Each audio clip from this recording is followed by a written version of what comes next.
Mumpung tadi Pak Stanley sudah singgung mengenai apa namanya Roh Kudus dalam wujud wanita cantik, saya mau teruskan aja tuh Pak.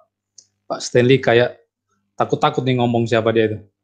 Ya, saya akan berikan sebuah contoh kasus Pak ya. Tadi kan kita sudah bahas teori Pak Sam sudah bahas tentang teori apa itu bidat, bagaimana cara mengenali dan sebagainya. Tadi sudah ada contoh kasus mengenai gereja Tuhan Yang Maha Kuasa. Nah, sekarang saya akan berikan contoh yang lain. Ada dua contoh yang akan saya berikan. Yang pertama, ini lagi rame Pak, karena sekitar 2 minggu lalu saya berada bersama Pak Samuel Gunawan di acaranya Pak Mangapul Sagala. Kita bahas tentang Joshua Teu di sana yang mengajarkan ajaran sesat. Kemudian ada muncul pernyataan ini dari seorang teolog di Indonesia, teolog yang pernah waktu itu berdebat dengan Pak Willy Panensolang mengenai eskatologi itu. Sekitar ya itu ada di acara Pak Mangapul kita dengan Pak Samuel. Jadi ada dua contoh kasus Pak. Yang pertama kita akan bahas mengenai Pak Erasus Sabdono, lalu yang kedua mengenai Wayne Grudem ini. Yang pertama Pak Erasus dulu. Nah, waktu kami dengan Pak Samuel ada di acaranya Pak Mangapul, ada seorang teolog yang masuk di akhir acara dan mengatakan bahwa kita tidak boleh sembarang mencap Pak Erasus Sabdono sebagai bidat. Tidak boleh seperti itu. Karena menurut dia Pak Erasus itu adalah seorang Trinitarian. Cuman dia mengajarkan hierarki. Ada subordinasi antara bapak dan anak. Bapak itu lebih tinggi, anak di bawahnya bapak. Tetapi teolog ini mengatakan, dia masuk ke situ ke kami, dia mengatakan Pak Erasus itu seorang Trinitarian dan kita jangan mencap dia bidat. Nah, mungkin saya akan memberikan gambaran sedikit tentang Pak Erastus, bagaimana ajaran dia, dan saya minta tanggapan dari Bapak-Bapak sekalian. Kalau mengenai masalah Roh Kudus dalam wujud wanita cantik ya, mungkin itu hal sepele lah, kita tidak usah bahas itu. Tapi Pak Erastus ngajar seperti ini Pak, dia mengatakan bahwa misalnya Yesus itu bukan Hotheos, yang Hotheos itu adalah Bapa. Yesus bukan Hotheos, tapi bersifat ilahi. Dia menggunakan teks dalam Yohanes 1 ayat 1c. Itu ada dalam buku Tritunggalnya. Saya punya buku Tritunggal dan saya catat halaman per halaman di mana perkataan Pak Erastus. Jadi saya tidak melakukan hoax di sini. Lalu Pak Erastus mengajarkan subordinasi tadi. Pribadi anak Allah lebih rendah daripada Bapa. Lalu dia mengajarkan keterpisahan antara Bapa dan anak. Allah anak itu benar-benar terpisah daripada Allah Bapa. Itu di buku Tritunggalnya. Jadi ada keterpisahan dalam pribadi-pribadi Allah Tritunggal. Yesus tidak memiliki kemuliaan dari dirinya sendiri katanya. Bahwa nanti Bapa yang berikan kemuliaan. Dan Bapa berkuasa menarik kembali kemuliaan itu yang sudah diberikan kepada Yesus. Lalu waktu saat mencipta, Yesus harus nyontek dulu kepada Bapa. Dia tidak memiliki kuasa untuk mencipta. Dia harus lihat dulu Bapa mencipta. Baru dia bisa ikuti Bapa untuk mencipta. Nah, ini sama persis dengan teorinya Pak Beni Irawan dari Unitarian. Lalu saat inkarnasi ya, inkarnasi Pak Erastus katakan anak Allah dibunuh. Dibunuh, dilucuti dalam pengertian ya hilang kesadaran. Memorinya habis, pokoknya dibuat nol semua, kosong melompong pokoknya. Waktu anak Allah inkarnasi, nol, zero menjadi zero dia, nol, kosong. Lalu selanjutnya anak Allah itu diangkat menjadi Tuhan oleh Bapa menurut Kisah 2 ayat 36. Lalu Pak Erastus mengatakan Bapa itu tidak maha hadir katanya. Ini kalau dia bicara tentang Tritunggal. Nah, bagaimana Bapak-Bapak menilai ajaran Pak Erastus Sabdono ini? Apakah dia bisa dikategorikan dalam bidat, ajaran bidat atau bagaimana Pak? Silakan Pak. Saya butuh ketegasan dari Bapak ya, jangan hanya abu-abu dalam hal ini Pak. Silakan Pak. Pak Manurung, silakan Pak. Itu, dan saya kira posisi saya jelas kok dalam kesimpulan-kesimpulan saya. Nah, kalau saya lihat bermula dari pemahaman corpus delicti itu loh. Ya, sebenarnya bermula dari sana, kemudian muncullah konsep bahwa Yesus adalah salah satu anak Allah. Karena Yesus salah satu anak Allah, konsekuensinya Yesus nggak boleh sederajat dengan Bapa, itu sudah. Nah, nanti kemudian melebar. Nah, sekarang begini, masalah Hotheos, Yohanes 1 ayat 1. Ini persis sama dengan yang disampaikan oleh saksi Yewa juga. Yohanes 1 ayat 1 kan? Enarke, en hologos, kai hologos, en prostonteon. Nah, ini dia. Kai theos, memang tidak ada kai hotheos, en hologos. Kalau di awal itu kan, 1A itu, enarke, en hologos, kai hotheos. Nah, dan Allah. Nah, tonteon ini yang kalau dalam bahasa Yunani itu kalau dia nominatif hotheos, tapi karena dia akusatif menjadi teon. Jadi kai hologos and prostonteon. Nah, tonteon itu yang disebut punya artikel tentu atau definitif artikel. Oh, Allah itu. Jadi Allah itu spesifik. Siapa itu? Bapa. Bapak. Sedangkan kata Allah kedua itu tidak ada artikelnya, definitif artikelnya. Maka bunyinya kai theos, bukan kai hotheos. Kai theos and hologos. Nah, lalu kemudian, nah ini loh buktinya. Maka ini bukan lagi noun, tapi adjektif, sebuah kata sifat. Maka diterjemahkanlah suatu Allah. Jadi pada mulanya adalah firman, firman itu bersama dengan Allah, dan firman itu adalah suatu Allah atau suatu ilahi. Lah ini kan kemunduran luar biasa, karena saksi Yehova dulu ratusan tahun yang lalu udah begitu penafsirannya. Dan mereka itu kan orang-orang bodoh karena tidak belajar bahasa Yunani dengan baik. Begitu loh. Nah, ini kok diikuti kan gitu loh. Ya. Nah, kalau kita lihat ya, Yohanes 1 ayat 1 itu, mengapa ada 1a itu pakai hotheos, satunya lagi tidak pakai artikel hotheos? Karena untuk membedakan antara Bapa sebagai Allah dan anak atau firman sebagai Allah. Kan begini loh, kalau itu tidak dibedakan, maka begini, pada mulanya adalah Markus. Markus bersama-sama dengan Matius. Dan Markus itu adalah Matius, kan repot itu. Iya kan? Pada mulanya adalah firman, firman itu bersama dengan Allah, dan firman itu adalah Allah. Kan sepertinya kan memang membicarakan dua pribadi di situ kan? Firman dan Allah, logos dan theos. Maka kalau tidak dibuat, kalau tidak misalnya dibedakan, theos pertama dan theos kedua, memang nanti bunyinya begini. Pada mulanya adalah Markus, Markus itu bersama-sama dengan Matius, dan Markus itu adalah Matius. Lah repot ini kan. Nah repot sekali ini. Itu yang digunakan oleh teman saya Ustadz Mas'ud namanya. Untuk menjelaskan adanya kesesatan berpikir oleh penulis Injil Yohanes. Saya bilang enggak. Itu memang dibedakan karena dari aspek Tritunggal itu jelas kok. Logos yang adalah theos itu nanti ayat 14 menjadi sar.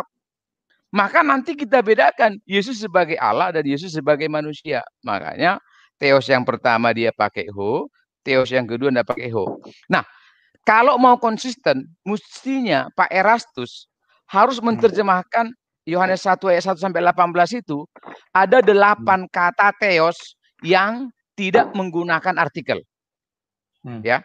Nanti ayat 3 baca Pak. Kemudian nanti ayat 14, ayat 18. Itu Bapak lihat dalam bahasa asli itu tidak pakai artikel, hanya langsung theos saja seperti ayat 1C di atas. Pertanyaan saya, mengapa itu tidak diterjemahkan suatu Allah, suatu Allah, suatu Allah? Atau suatu dewa, atau suatu ilahi, suatu ilahi. Kalau argumentasinya hanya karena theos itu tidak pakai artikel. Ada 8 kali setelah ayat 1 itu, kata theos tidak pakai artikel. Saksi Yehova pun tidak konsisten. Karena dalam terjemahan KTDB itu, kitab-kitab terjemahan dunia baru buatannya Russell itu, itu kata Allah di bawahnya ayat 1 itu tidak dibuat suatu Allah itu, tapi Allah. Padahal kalau dalam bahasa aslinya itu tidak pakai artikel loh. Kenapa hanya ayat 1 saja dibuat suatu Allah? Nah ini yang saya sebut inkonsistensi dalam menggunakan kata sandang atau kata artikel o, de, atau definitif artikel. Nah, jadi tidak bisa membangun Yesus itu suatu Allah atau anak secara hierarki posisinya lebih rendah hanya gara-gara kata theos yang 1C itu tidak menggunakan artikel. Karena nanti sama sekali ada inkonsistensi dalam menafsirkan kata-kata otheos itu tadi. Jadi memang ibarat kalau kita minum ini sudah teologi esteller ini. Ada es campur, ada es teler. Memang udah macam-macam lah pokoknya ini. Jadi kita tidak perlu ragu untuk mengatakan bahwa aliran-aliran ini adalah bidat. Begitu loh. Oke, sip. Ada tambahan Saya dari lagi, Pak? Pak. Saya, Ya, Pak. silakan Pak. Ya, silakan, Baik. Pak. Sudah cukup panjang lebar jelaskan oleh Pak Pangeran tadi. Yang perlu saya tambahkan sini adalah konsep Tritunggal Erastus itu apa sih? Nah itu. Ya. Erastus meskipun di dalam buku Tritunggalnya mengakui Tritunggal ya, tetapi ajaran Tritunggal Pak Erastus Sabdo ini berbeda dari ajaran Tritunggal Ortodoks. Ya. Hasil konsili-konsili bapak-bapak gereja di abad 3 sampai abad 5 itu beda ya. Nah, jadi ini kesimpulan kita dapat dari mana? Dari bukunya. Buku yang ditulis oleh Pak Erastus judulnya Tritunggal ya. Ajaran Tritunggal Erasona. Paling tidak ada secara ringkas saya gambarkan ajaran Tritunggal Erastus ini dalam 3 poin. Poin yang pertama ya, menurut Erastus Sabdono, Elohim atau Allah adalah lembaga atau institusi ilahi yang bernama Yahweh, ada Tuhan. Jadi keesaan atau kesatuan Allah ada pada lembaga Elohim Yahweh ini. Nah, di dalam lembaga ilahi ini ada hierarki yang membuat pribadi yang satu tidak sederajat atau lebih rendah subordinasi dari pribadi-pribadi yang lain, begitu ya. Nah, sebagai contoh, Pak Erastus mengatakan kemuliaan yang dimiliki anak berasal dari pribadi Bapak. Kemuliaan yang dimiliki pribadi anak berasal dari pribadi Bapak, sehingga anak lebih rendah dari Bapak. Nah, ini kan tidak sesuai dengan pandangan ortodoks tentang perikorosis itu. Nah, sedangkan Roh Kudus adalah kuasa Bapa yang diutus Bapa mengatur segala sesuatu dan jagat raya ini, begitu katanya. Itu bisa dilihat, bisa dicek nanti di buku Tritunggalnya di halaman 72, halaman 89, halaman 91, halaman 188 sampai 190 dan 193. Ya. Nah, yang kedua. Nah, meskipun Bapa dan Anak ini sehakikat ya, dalam lembaga ilahi, tetapi menurut Erastus Sabdono, Bapa dan Anak ini tidak setara atau tidak sejajar dalam hierarki atau derajatnya. Di mana Bapa lebih besar dari Anak. Bapa tidak sederajat atau tidak sejajar dengan Anak menurut Erastus Sabdono karena Anak ini tidak eksis dari dirinya sendiri. Anak tidak eksis dari dirinya sendiri. Anak ada karena Bapa yang memperanakannya. Ya. Saya pikir sampai di sini Pak Erastus juga tidak paham dengan istilah regenerasi ini ya. Nah, Bapa adalah Allah bagi Yesus Kristus. Dan bagi semua orang, perhatikan, Bapa adalah Allah bagi Yesus Kristus dan bagi semua orang. Dan Bapa lah yang menjadikan Yesus sebagai Tuhan. Bapa lah yang mempunyai segala kuasa, kemuliaan dan kerajaan. Artinya Yesus itu dikatakan Tuhan karena Bapa yang menjadikannya Tuhan. Kuasa dan kemuliaan yang dimiliki Yesus berasal dari Bapa. Itu di halaman tertulis dinyatakan oleh Erastus. Di halaman 76, 91, 178 sampai 109. Penjelasannya ada di situ di buku Tritunggalnya. Nah, yang ketiga, ya. Karena Anak tidak sederajat dengan Bapa, maka Erastus Sabdono menggunakan istilah major God atau Tuhan besar kepada Bapa dan istilah minor God, Tuhan kecil kepada Anak. Menurutnya pribadi Anak bisa terpisah. Pribadi Anak bisa terpisah dari Bapa. Artinya memang benar-benar ada pribadi Bapa dan pribadi Anak yang bisa dipisahkan secara mandiri. Sedangkan dalam pengakuan iman ortodok kan pribadi keesaan Allah itu, kealahan itu ya tidak bisa dipisahkan. Tapi bisa dibedakan dalam pribadinya, tapi tidak bisa dipisah-pisahkan secara mandiri, tidak. Ya. Bapa, Anak dan Roh Kudus itu adalah satu di dalam kesatuan. Ya, dia tidak bisa dipisah-pisahkan, tapi bisa dibedakan, tidak bisa dipisahkan secara mandiri. Ya. Nah, Roh Kudus menurut Erastus Sabdono adalah Roh Bapa sendiri yang melingkupi jagat raya dan mewakili Bapa dan Anak. Jadi meskipun Erastus Sabdono mengakui Roh Kudus sebagai pribadi, tetapi bukan sebagai pribadi yang mutlak. Seperti halnya Bapa dengan Anak sebagai pribadi yang mutlak. Jadi menurut Erastus Sabdono, Roh Kudus bukanlah pribadi mutlak karena ia merupakan representasi dari pribadi Bapa sendiri. Itu bisa dilihat di Tritunggal, buku Tritunggal Erastus Sabdono, halaman 7, halaman 118, halaman 128, dan 129, halaman 170, 171, dan halaman 382, sampai dengan 383. Jadi ringkasnya, pandangan Tritunggal Erastus Sabdono itu adalah bahwa Allah yang esa terdiri dari pribadi-pribadi. Keesaan Allah itu ada pada lembaga institusi ilahi yaitu Elohim yang bernama Yahweh, Elohim Yahweh.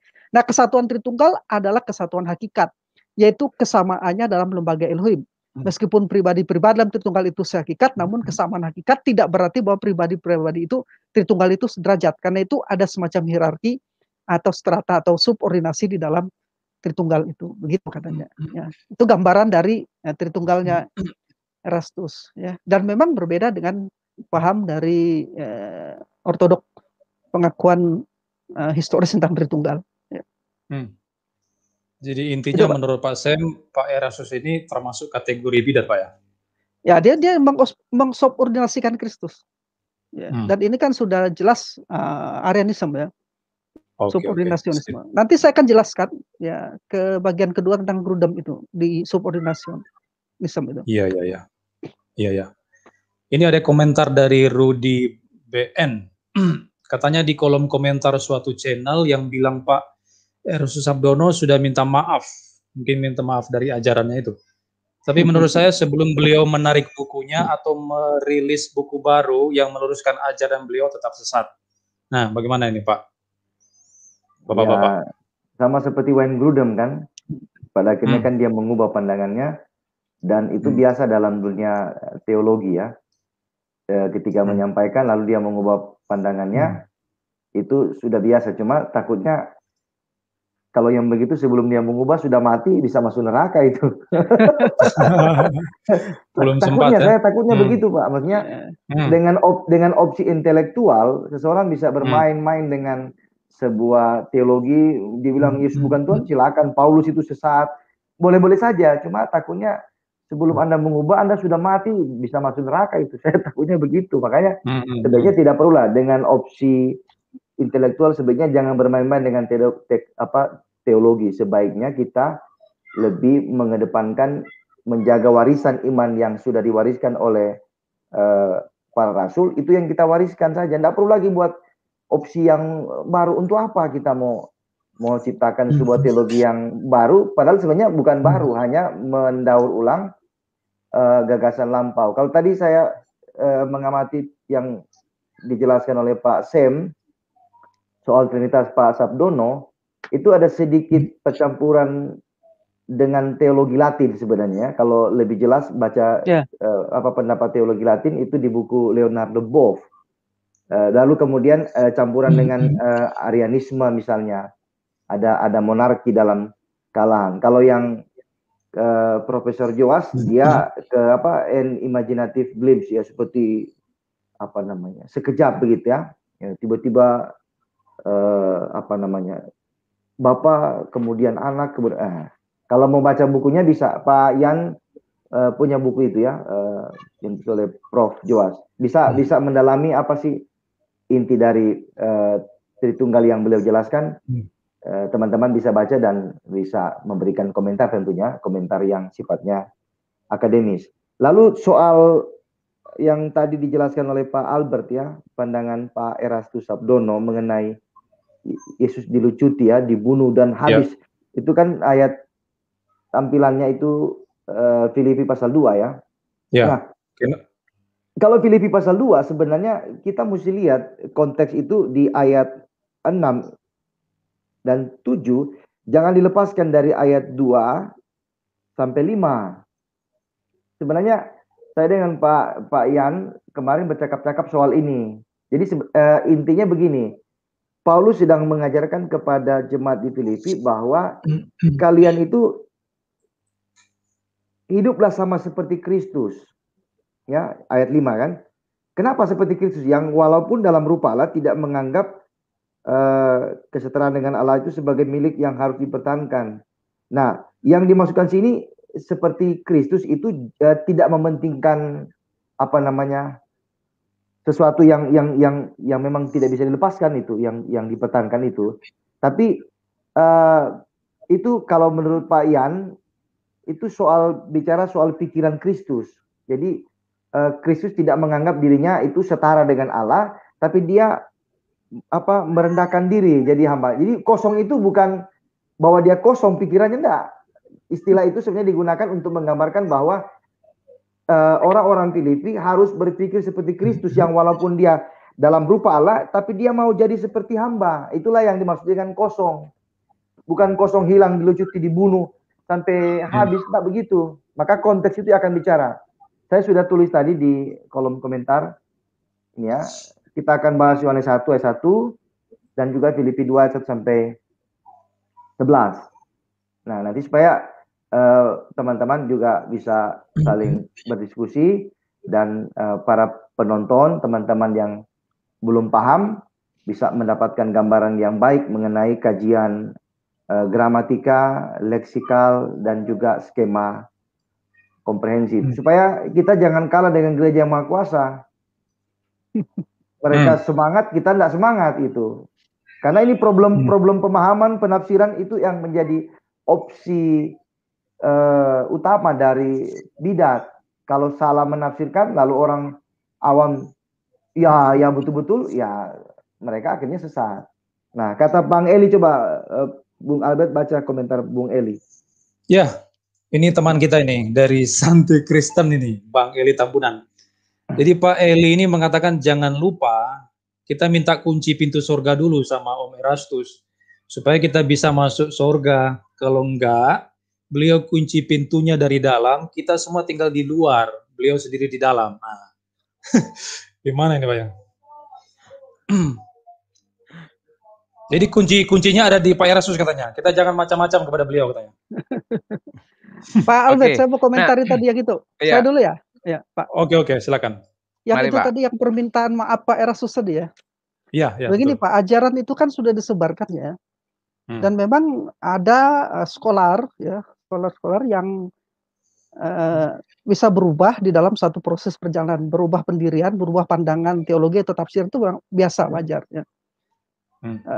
Tetapi itu perlu dijelaskan sejelas-jelasnya, entah melalui buku, artikel, tulisan-tulisannya, bahwa dia memang telah melakukan sebuah perubahan gitu ya. Jadi tadinya dia Tritunggal kan berpindah kepada ajaran Tritunggalnya yang tidak sesuai itu, yang salah itu ya, kemudian sekarang dikatakan sudah minta maaf kembali lagi ke Tritunggal. Itu kan harus ada buktinya gitu ya. Ya, kalau tidak ada buktinya ya nggak bisa gitu. Dan itu kan hanya di kolom komentar gitu. Kita mau lihatnya dari Pak Erastus sendiri dengan jelas dipublikasikan begitu. Dan kalau dia kembali lagi ke ajaran Trinitas benar. Maksud saya begini, ajaran Trinitas dan pribadi Kristus kalian itu jangan diotak-atik lagi. Itu sudah secara historis sudah diimani.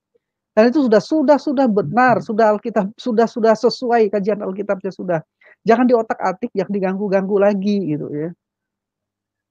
Jadi penekanannya mau di situ gitu. Trinitas dengan ajaran pribadi Kristus itu jangan diotak-atik lagi gitu. Sudah jelas sudah. Ya.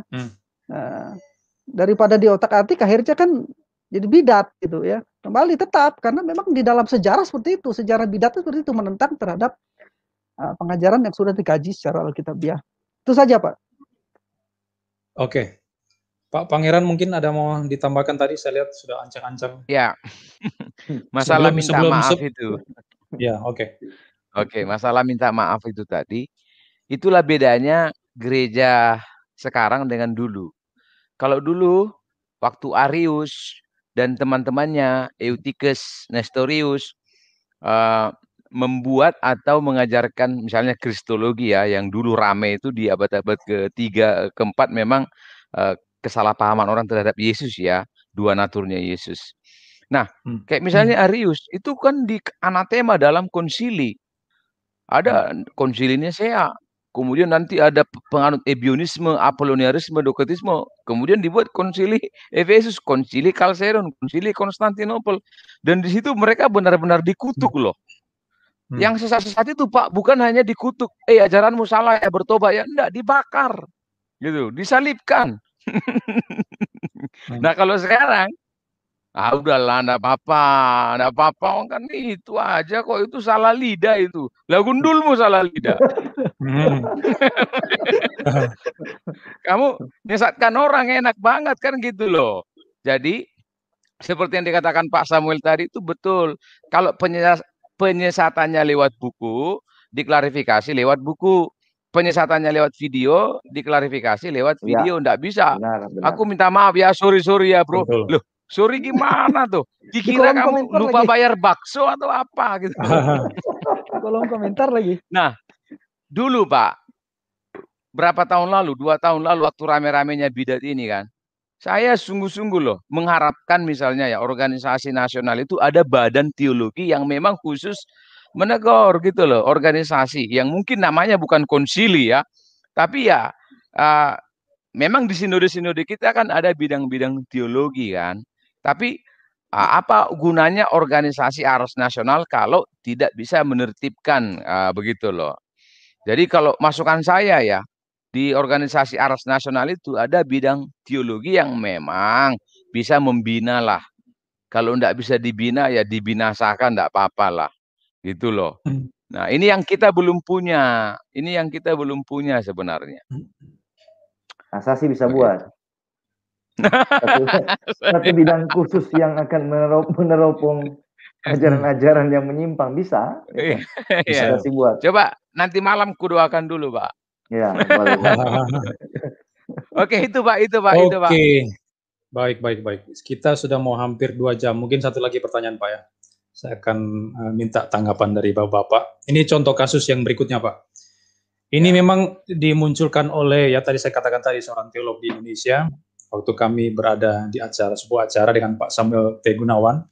Ini bicara tentang Wayne Grudem, Pak. Jadi menurut teolog ini, bahwa Wayne Grudem itu menganut sebuah ajaran yang dinamakan eternal submission of the Son.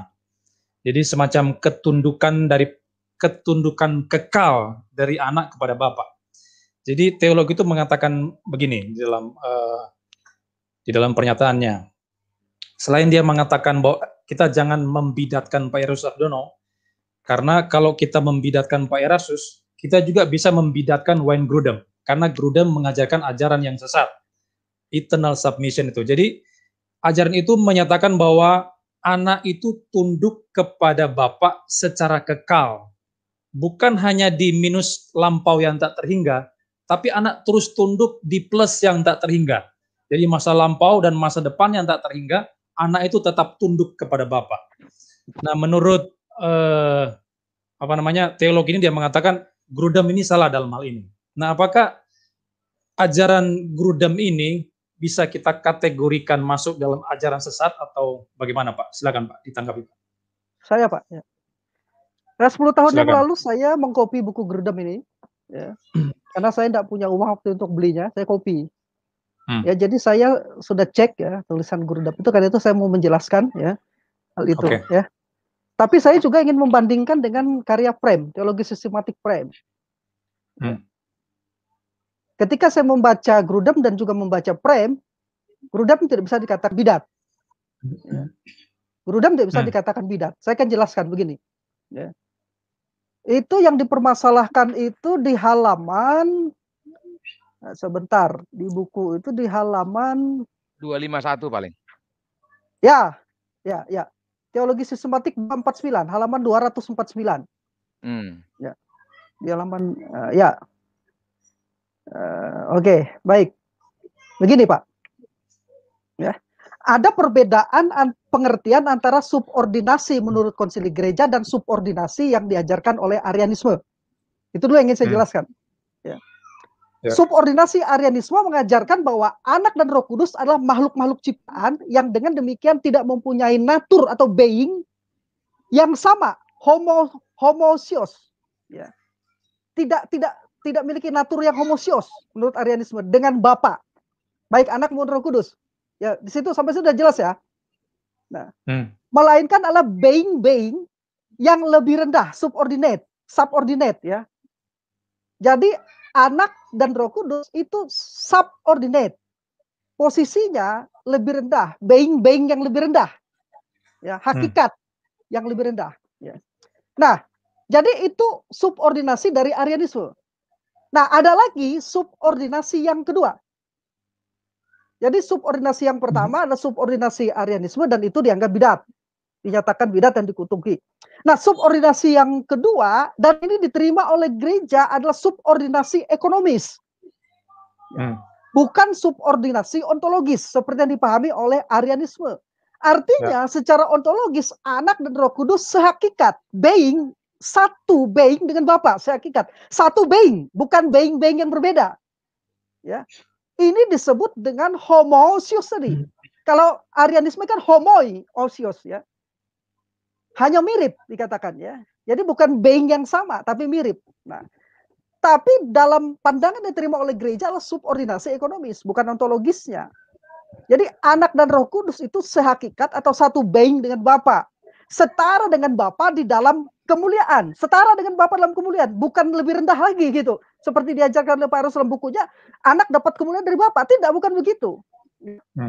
Jadi setara dengan Bapa di dalam kemuliaan, berbagi dengan Dia dalam natur ilahi. Kita kan bicara tentang perikorusis itu, bersama dengan atribut-atribut ilahinya. Nah, namun secara ekonomis Anak dan Roh Kudus secara sukarela, secara ekonomis ini, bukan ontologis, secara sukarela mensubordinasikan diri dalam peran-peran yang mereka lakukan. Grudem menyebutnya sebagai function, dalam peran-peran function yang mereka lakukan, khususnya terkait dengan penciptaan dan penyelamatan. Ini yang disebut oleh di dalam istilah sekarang ini submisif, ya. Jadi submisif itu memang ada, tapi dalam fungsi function, ya, peran, ya. Bukan ontologis Pak, tapi ekonomis. Sampai di sini kita menangkap, ya. Jadi sebagaimana dikatakan oleh Profesor John M. Frame dalam teologi sistematik ini tadi, ya, bisa dikatakan bahwa Trinitarianisme Alkitabiah menyangkal subordinasi ontologis dari Arianisme, tetapi mengafirmasi subordinasi ekonomis dari berbagai macam peran itu. Itu kesimpulan di sini dari buku John Frame. Ya. Nah, itu berarti kita sekarang sudah melihat ada dua subordinasi. Subordinasi ontologis ditolak, itu Arianisme. Kemudian ada subordinasi ekonomis. Ini terkait dengan berbagai fungsi, function, berbagai peran, ya, yang berbeda, ya. Ini juga bisa disebut Nah, tetapi ada jenis subordinasi yang ketiga. Nah, ini yang dipermasalahkan di dalam teologi sistematik Grudem, ya. Itu analisis saya. Ada subordinasi ketiga yang telah didiskusikan selama berabad-abad dan masih terus didiskusikan sampai saat ini, yang disebut dengan subordinasi kekal, eternal subordination, atau penundukan kekal, eternal submissive. Ya, eternal submissive. Ini tentu saja dipicu oleh doktrin-doktrin generasi, seperti istilah generasi ini kan diperanakan, ya, anak diperanakan oleh Bapa, ya. Kemudian doktrin-doktrin prosesi di mana Roh Kudus keluar dari Bapa dan Anak. Nah, baik pemikir Barat maupun pemikir Timur telah mengafirmasi bahwa Allah Bapa mempunyai semacam keutamaan atas dua pribadi lainnya. Karena itu para teolog menggunakan istilah-istilah pon deitatis, mata air keilahian, dan pon trinitatis, mata air trinitas, untuk melukiskan peran Bapa di dalam Trinitas. Nah, jadi memang ada subordinasi hierarki peran dalam Trinitas, tetapi bukan subordinasi hakikat. Sekali lagi, bukan subordinasi being. Ya. Ada subordinasi hierarki peran, tapi bukan subordinasi hakikat being. Bukankah Credo Nicea 325 Masehi yang direvisi tahun 381 dalam Konsili Konstantinopel mengakui kepercayaan ini kepada satu Tuhan Yesus Kristus, Anak Tunggal Allah yang diperanakan dari Bapa sebelum segala masa. Perasa itu harus hati-hati. Sebelum segala masa. Ya. Itu di Credo Nicea 325 yang direvisi di Konsili Konstantinopel 381. Nah, jadi secara spesifik isu perdebatannya adalah apakah Yesus Sang Anak tunduk secara kekal atau berada di bawah Bapa dalam kaitannya dengan hubungan mereka. Di satu sisi perdebatan adalah orang-orang mengatakan Anak hanya berada di bawah otoritas selama pelayanannya di dunia. Tapi sederajat baik secara ontologis maupun secara relasional dengan Bapa selamanya.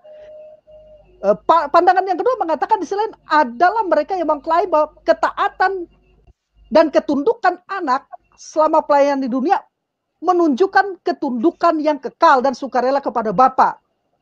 Ini mungkin yang dimaksud dengan pandangan Grudem itu. Sehingga putra selalu lebih rendah secara relasional, sementara tetap sepenuhnya setara dengan Bapa secara being ontologis.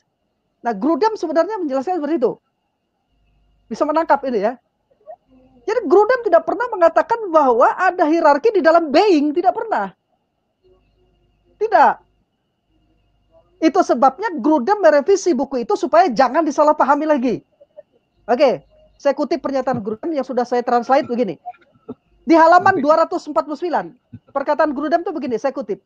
Jadi meskipun pribadi-pribadi Trinitas, saya translate nih, setara dalam semua atribut mereka, mereka tetap berbeda dalam relasinya dengan ciptaan. Anak dan Roh Kudus sederajat dalam keilahian, sederajat di dalam being, dalam keilahian dengan Allah Bapa. Tetapi peran pangsen katanya, mereka lebih rendah, subordinate. Selain itu perbedaan peran ini tidak bersifat sementara. Nah, ini yang dipermasalahkan kalimat Grudem ini. Ya. Moreover, the difference in role are not temporary but will last forever. Ya. Dia mengatakan perbedaan peran ini tidak bersifat sementara tetapi akan berlangsung selama-lamanya. Kutipannya acuannya adalah 1 Korintus 11 ayat 25. Tapi sebenarnya ini berbicara tentang fungsi, bukan being. Ya. Dia akan jadi begini. Jadi saya berpendapat jika Grudem berbicara tentang eternal submissive dalam pengertian hierarki peran, itu masih alkitabiah. Tetapi jika eternal submissive yang dimaksud dalam pengertian being, itu jelas Grudem bidat. Tapi di dalam buku itu Grudem tidak mengatakan itu dalam pengertian being, tidak. Itu loh. Ya. Oke. Jadi jelas Grudem tidak berbicara tentang submissive being, dari being, karena memang tidak ada subordinasi being dalam kealahan. Sebab jika ada eternal submisi dalam petik being ini, maka anak berarti tidak seperti kata Calvin, maka anak tidak akan berarti AC. Ya. Dan saya pastikan Grudem tidak berpikir demikian. Ya. Anak itu sama seperti Bapa, aseitas, ya, ada dengan sendirinya. Oke. Maka untuk kesalahpahaman ini, maka Grudem akhirnya merevisi buku itu supaya orang jangan salah paham dengan maksudnya. Ya, saya belum dapat buku revisinya, tapi memang jelas buku itu tetap di kata pengantar. Kita tahu bahwa Grudem ini kan, kalau saya tidak salah, MDiv-nya itu dari Westminster dan teologinya standar Westminster. Ya, dia juga sekawan dengan John Frame. Kemudian anaknya, ya Elliot Grudem itu kalau saya tidak salah lulusan dari Calvin College Seminari kalau saya tidak salah. Ya. Dan jelas dia juga mendapat doktor honoris causanya dari Westminster juga Grudem ini. Jadi teologinya standar. Jadi dia memang perlu merevisi agar orang tidak salah paham itu. Ya itu sedikit yang saya jelaskan. Pak Albert ya, klarifikasi. Jadi kita tidak bisa menyamakan Profesor Grudem dengan pandangan Erastus Sabdono. Oke? Demikian yang bisa dilakukan. Ya. Oke, makasih Pak Sem. Nanti yang perbedaan-perbedaan itu bisa dipelajari di buku John Frame ini, Pak. Pandangan Grudem itu bisa diafirmasi dengan buku Grudem, dengan buku John Frame ini, ya. Oke. Baik. Terima kasih, Pak. Oke. Sedikit, Pak. Silakan, Pak. Tunggu, Pak Santri dulu, Pak Santri. Oh, Bang ini Santri. ada Pak Santri yang masuk ini. Assalamualaikum, Pak Santri. Assalamualaikum. Assalamualaikum. Waalaikumsalam. Waalaikumsalam. Ya. Alhamdulillah. Saya baru pulang taraweh tadi nih. Alhamdulillah. Silakan Bang Eli, ada ya komentar Pak? Kelihatannya Pak Sem atau kita itu perlu untuk melakukan cross check sebetulnya dari daftar pustaka yang disitasi oleh Pak ES itu supaya kita bisa melihat sebetulnya beliau itu pembelajar yang baik atau tidak kan bisa diukur dari situ kan.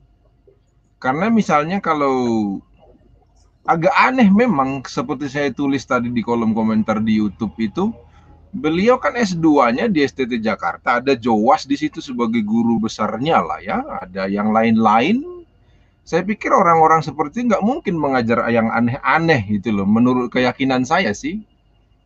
Tetapi kok bisa muncul manusia-manusia, ya katakan saja aneh dalam artian dari kelompok secara umum kita di Kristen gitu loh, pemahaman teologisnya terhadap Trinitas gitu. Nah, lalu saya pikir bagaimana cara ngeceknya itu? Ya menurut saya coba kita cek buku yang ditulisnya itu, lalu daftar pustakanya itu. Dari situ kan nanti bisa dicek orang ini bisa membaca dengan benar nggak sih gitu loh. Itu satu. Yang kedua, dari situ bisa kita melihat daftar pustaka yang disitasi itu hanya tempelan, beneran dipahami atau enggak kan gitu maksud saya untuk melakukan cross check. Karena memang fungsi dari daftar pustaka itu kan sebetulnya supaya pembaca kemudian bisa melakukan apa namanya, ya cross check ulang gitu kan maksudnya. Nah saya memang jujur saja ini saya nggak tahu dari mana saya dapat dulu buku ini, ada bukunya Pak Erastus yang kesalehan. Saya juga nggak tahu dapat dari mana, tiba-tiba entah saya lagi nyusun ulang lagi apa namanya rak buku saya, tiba-tiba saya dapatin, mungkin Tuhan sedang bersuara ke saya tuh siapa nggak tahu lah, tiba-tiba dapat buku ini kan. Lalu saya tadi ternyata memang beliau kan lulusan dari S2 itu dari Jalan Proklamasi STT Jakarta, terus dapat ya honoris causa memang ya dari American Christian College, terus dari STTBI Baptis Semarang. Yang American Christian College buku tahun berapa ini itu? Kan sesudah selesai S2 pasti saya tidak itu. Makanya saya bilang saya belum ngecek gitu, tapi buku ini ditulis terbit 2016 buku ini. Nah, itu satu hal menurut saya untuk bisa memastikan gitu loh. Jangan sampai kan memang akhirnya seperti kasusnya Joshua Teu itu kan selalu dihubung-hubungkan dengan lembaga di mana dia belajar. Bagaimanapun kita ini kan juga orang-orang yang bergerak di STT, walaupun saya sendiri selalu mengatakan sekarang kita sudah bisa membedakan STT sebagai lembaga atau institusi dengan mahasiswa yang brengsek di dalamnya, kan tidak bisa disama-samakan itu. Nah, untuk memastikan itu bagaimana kebrengsekan berilmu tadi itu kan melalui daftar pustaka yang disitasi di dalam buku itu. Itu satu hal menurut saya supaya lebih lanjut. Jadi Pak Sam bukan hanya baca konten dari tulisannya, karena kan itu bener nggak seperti itu di quote gitu loh, iya kan? Karena nanti agak berbeda memang. Saya sedang mencari data disertasinya Joshua Teu itu ada daftar pustakanya nggak, atau semuanya ayat Alkitab gitu kan? Karena beliau selalu ngomong kan anti teologi lalu menyusun disertasi. Iya. Pakai Alkitab saja katanya. Kalau omongannya itu memang konsisten, berarti kan disertasinya Pak Joshua Teu itu tak satu pun pakai buku orang lain, hanya Alkitab dan buku yang beliau tulis kan gitu. Cuman sampai sekarang saya belum berhasil mencari disertasinya beliau. Nah, Pak Erastus pasti tidak seperti itu karena tidak ada omongan yang mengatakan seperti itu ya. Nah, bisa di cross check. Itu satu, supaya kita tidak melulu membaca kontennya, walaupun yang dilakukan Pak Sam selama ini kan sangat betul itu. Cara metode-metode itu. Tapi di kata pengantar buku ini justru agak, menurut saya benar ini. Misalnya loh ya, di kata pengantar ditulis seperti ini loh. Banyak sekali orang Kristen yang tidak memiliki perjuangan yang benar atau secara proporsional untuk bertumbuh dalam kesalehan atau kesucian gitu kan.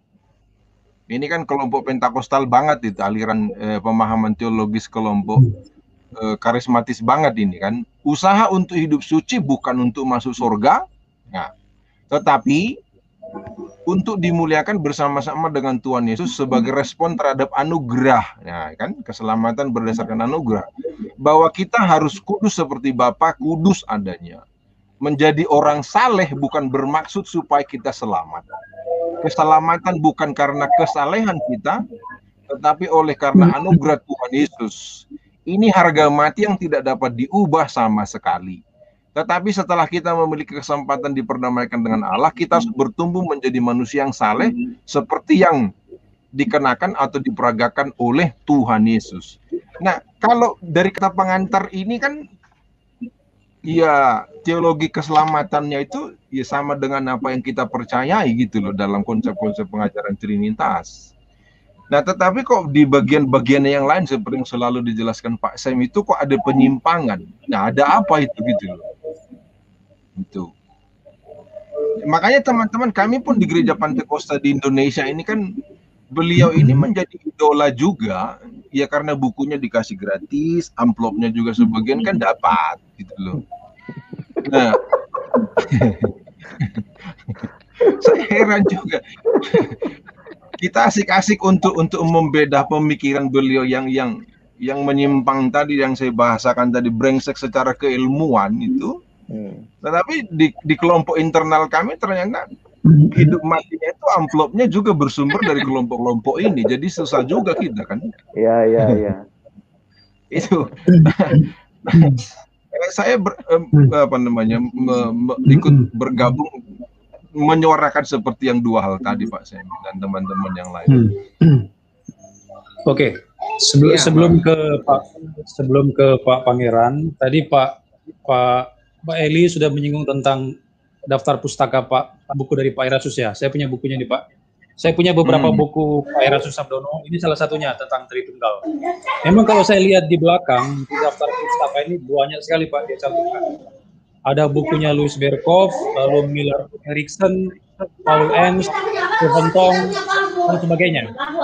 Tapi kalau kita melihat dari seluruh tulisannya, mulai halaman pertama sampai halaman yang ke 270 di buku ini, dia tidak memberikan footnote, Pak. Tidak ada footnote-nya diberikan di bawah. Catatan kaki tidak ada. Jadi dia cuma asal tampilkan daftar pustaka tanpa catatan kaki di sepanjang tulisannya ini. Ini menurut saya bukan cara penulisan yang baik menurut saya, Pak. Iya. Itu mengenai itu. Apakah untuk mendukung teorinya atau melawan teori dia, kan nggak tahu kita penggunaannya. Nah, kan? itu yang perlu dijelaskan ya, betul. Iya. Tidak ada footnote Pak di dalam bukunya ini. Ya enggak mungkin lah Miller Erickson atau Berkhof mengatakan bahwa waktu kenosis Yesus itu hilang kesadaran, ya enggak mungkin toh.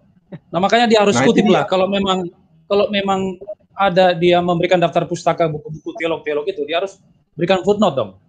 Jangan cuma memberikan di belakang. Ya. Ya, begitu Pak ya. Pak Pangeran mungkin akan tambahkan mengenai Garuda Pak, eternal submission itu. Silakan Pak. Mic-nya Pak, mic-nya. Mic-nya Pak. Oke Pak, makasih. Tadi sudah dijelaskan oleh Pak Samuel ya, Wayne Grudem dari aspek isi dari pengajarannya. Jadi memang kalau sepintas, kalau kita baca atau kita baca resensi dari misalnya Dr. Wyatt misalnya ya, itu dalam resensinya kesimpulannya dia mengatakan memang Grudem itu kalau disalahpahami bisa dipahami bahwa Grudem itu telah terpeleset dari aspek Tritunggalnya. Tapi sudah ada konfirmasi dari Grudem ya bahwa penjelasannya bukan hendak menjelaskan adanya hierarki antara Bapa, Anak, dan Roh Kudus. Nah kalau kita lihat sebenarnya penekanan dari Grudem ketika dia menggunakan istilah eternal submission, karena ada pemahaman tentang contemporary submission, artinya memang kan ketika kita berbicara tentang Yesus sebagai anak, itu kan banyak teori-teori ya. Misalnya gini, apakah gelar Yesus sebagai anak manusia itu akan selama-lamanya dia emban? Apakah Yesus sebagai Mesias itu selama-lamanya akan diemban oleh Yesus? Apakah Yesus sebagai anak Yusuf dan Maria itu selama-lamanya akan menempel dalam diri Yesus semua gelar-gelar itu, semua sebutan itu seperti keturunan Daud lah, anak manusia lah, sebagai hamba lah, dan seterusnya. Nah, ada orang mengatakan bahwa Yesus itu mengemban gelar-gelar itu hanya sementara. Sepertinya itu penyimpulan dari Ibrani. Dalam sementara waktu saja Yesus lebih rendah daripada malaikat dan seterusnya. Nanti ketika dia dimuliakan, dia sudah sama kembali seperti Bapa kemuliaannya, kira-kira begitu. Nah, maka dari aspek itulah muncul teori dari eternal submission tadi. Nah, kalau kita membaca bukunya Grudem tadi, dia banyak membahas J. Erickson, ya kan? Karena memang isunya tentang apakah ketaatan Yesus sebagai anak kepada Bapa itu bersifat kontemporary atau eternal atau kekal. Nah, Grudem mengatakan karena dia posisinya sebagai anak Allah yang kekal, maka sampai selama-lamanya gelar dia sebagai anaknya Bapa atau anak itu, posisi anak itu akan selama-lamanya itu menempel dalam diri Yesus sebagai anak. Makanya nanti Grudem membedakan antara Bapa, Anak, dan Roh, tapi dalam arti perannya begitu. Nah, di sini yang kalau tidak hati-hati, memang akan bisa menyimpulkan Grudem itu sepertinya tersesat. Nah, saya setuju dengan Pak Samuel. Setelah saya membaca bukunya Grudem, saya kira secara esensi tidak ada masalah di Grudem. Nah, yang kedua, kalau kita lihat konteks lahirnya artikel dari Grudem tentang eternal submission adalah karena adanya itu ada aspek praktis, Pak, bahwa kita, makanya nanti Pak dibuat apa ilustrasinya atau analoginya seperti gereja tunduk kepada Kristus tanpa tanpa terbatas, dan harus begitulah nanti posisinya gereja sebagai mempelai perempuan, kemudian Tuhan sebagai mempelai laki, begitulah seterusnya sampai selama-lamanya status itu. Nah, dari analogi itulah Grudem membangun bahwa ketaatan anak kepada Bapa itu bersifat kekal. Nah, yang ketiga, mengapa ada kekhasan Bapa, Anak, dan Roh berbeda secara fungsi? Memang secara ekonomis bukan hanya masalah posisi bukan hanya masalah ekonomis seperti suami istri dan anak ya, tapi dari aspek waktu. Bapak sebagai pencipta harus lebih awal. Iya toh? Nah, makanya ciptaan itu ditebus oleh anak. Nah, kira-kira dalam posisi itulah ada perbedaan-perbedaan yang disampaikan oleh Grudem, dan itu bisa masuk akal saja. Begitu loh. Nah, ibaratnya gini loh, Pak. Perbedaan secara ekonomis itu kan tadi katakan Pak Samuel bukan ontologis. Nah, ibaratnya suami, lalu di bawah suami ada istri, di bawah istri ada anak. Tapi secara esensi kan tiga-tiga ini, suami, istri, dan anak, ini kan sama-sama manusia. Secara hakikat, seposisi, sederajat, dan seterusnya. Tapi dari segi ekonomi, sepertinya anak melapor kepada mamanya, lalu istrinya melapor kepada bapaknya. Nah, kira-kira itu ilustrasi yang digunakan oleh Grudem. Yang keempat, memang dalam konteks konservatif di Amerika, memang di sana kuat sekali, Pak, bahwa perempuan itu harus tunduk kepada suami. Misalnya gitu. Perempuan tidak boleh mengajar, itu kuat sekali, Pak, di kalangan konservatif, khususnya orang baptis misalnya. Maka ketundukan itu harga yang tidak bisa dinego lagi. Nah, kira-kira itulah konteks mengapa muncul pada saat itu pembahasan Tritunggal dari aspek eternal submission dan contemporary submission. Dari secara teologi, secara hakikat Tritunggal, Grudem tidak mengajarkan kesalahan. Malah dalam diskusi itu, saya lebih setuju mengatakan bahwa Bruce Ware, jadi kan memang pemikiran Grudem tahun 2012 itu kan banyak dipercakapkan. Nah, salah satunya Bruce Ware. Saya setuju malah Bruce Ware lah yang bisa layak disebut salah dalam dalam menjabarkan antara Bapa, Anak, dan Roh. Bruce Ware, dia menulis buku Father, Son, dan Holy Spirit. Nah, kalau ini saya pikir ini sudah jatuh, sudah terpeleset ini, karena dia membedakan atau membuat hierarki bahwa Bapak itu otoritasnya lebih tinggi daripada anak. Begitu. Nah, saya pikir itu dia sudah masuk seperti Arianisme itu. Kalau David Ware itu ketika dia mencoba menanggapi juga Grudem itu tadi. Begitu. Oke. Jadi tidak ada masalah. Semoga nah, tapi kalau misalnya dikejar, kalau akhirnya Grudem mengatakan bahwa ada hierarki, nah itu sudah salah itu ya. Tapi selama pemahamannya perbedaan secara ekonomi, saya kira tidak ada masalah. Bukan berbeda dari segi aspek ontologis. Ya. Saya kira sudah jelas, Pak, bahwa ketundukan yang kita bisa terima adalah pada aspek ekonomi, bukan pada ontologis ya. Kalau bicara hakikat, ada setara semua. Ini ada pertanyaan dari filsuf kampung ya, saya baca dulu. Pak Albert mohon hadirkan Dr. Linturan biar head to head soal Trinitas Grudem dengan Pak Samuel T. Gunawan. Ya, jadi ceritanya begini. Ya, ini dari filsuf kampung, ini sahabat saya di RBS ini, teman saya. Jadi ceritanya begini, sebelum kita live di sini, saya sudah mengirimkan WA kepada teman saya. Dia adalah seorang dosen di sebuah STT untuk memberikan link ini kepada Pak WMP Linturan. Nah, memang sudah diberikan link itu kepada Pak WMP. Cuman Pak WMP sudah baca, tapi dia tidak mau membalas teman saya ini. Mungkin ya, saya tidak tahu alasannya Pak WMP seperti apa. Yang jelas saya sudah berusaha untuk menghubungi Pak WMP melalui teman saya itu untuk bisa bergabung ya, atau memberikan tanggapan, tapi dia tidak membalas WA dari teman saya tersebut. Ya, itu mungkin pernyataan dari saya terhadap teman saya, filsuf kampung itu. Ini kita sudah 2 jam 25 menit ini, Pak Stanley, Pak Sam. Perlu dijawab nggak Pak Albert itu, Pak? Yang mana, Pak? Karena kan disuruh hadirkan Linturan itu untuk head to head dengan saya tuh. Bisa. Kalau memang Pak Linturan mau hadir, saya kira tidak masalah. Asasi akan jadwalkan di acara yang berikutnya. Cuma kalau saya nggak masalah, Pak. Kalau saya nggak masalah, karena dipermasalahkan kan Grudem, bukan saya, Pak. Cuma masalahnya apakah Pak WMP mau hadir? Nah itu. Iya. Kita belum tahu apakah beliau mau hadir untuk berdiskusi. Karena teman saya sudah coba. Lagi pula sudah clear loh, Pak, bahwa Grudem kan sudah mengklarifikasi, sudah revisi bukunya supaya tidak terjadi kesalahpahaman. Jadi sudah clear sebetulnya. Gitu bukunya saja. sudah direvisi, Pak ya, yang jilid 2. Sudah. Dan kata pengantar Pak WMP belum up to date, tertinggal. Iya, betul. Akunya dia bahas yang 2012, Pak Sem bahas yang 6 tahun kemudian kan tidak nyambung nanti. Padahal orang yang sama. Betul. Itu saja, Pak. Iya ya. Kita sudah 2 jam 26 menit nih.